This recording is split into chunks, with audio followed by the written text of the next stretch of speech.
रत्नागिरीच्या खेड शहरामध्ये 8 फूट लांबीची मगर शिरली। पुराच्या पाण्यासोबत मगरीचा शिरकाव झाला। शहरातील कन्या शाळा परिसरामध्ये ही मगर शिरलेली होती। नागरिकांची सतर्कता आणि वनविभागाच्या तत्परतेमुळे मोठी दुर्घटना टळलेली आहे।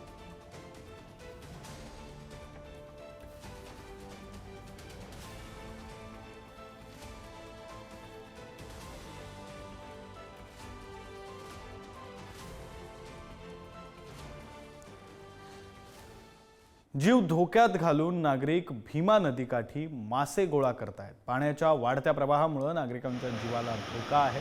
पाण्याच्या प्रवाहाजवळ नागरिकांची मासे गोळा करण्यासाठी गर्दी होती। लहान मुलं पोहता न येणारे देखील मासे पकडण्यात मग्न आहेत।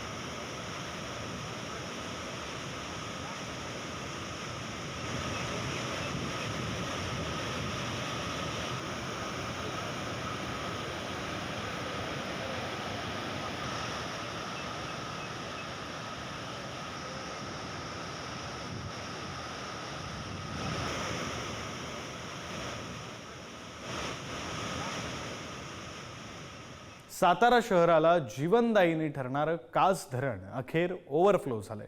गेल्या काही दिवसात धरण क्षेत्रामध्ये झालेल्या जोरदार पावसामुळे धरण पूर्ण क्षमतेने भरलंय आणि त्यामुळे सातारकरांना पाणी पुरवठ्याच्या दृष्टीने मोठा दिलासा मिळाला आहे। दरम्यान परिसरातील 15 गावांना सुद्धा पाणी टंचाईपासून मुक्ती मिळणार आहे।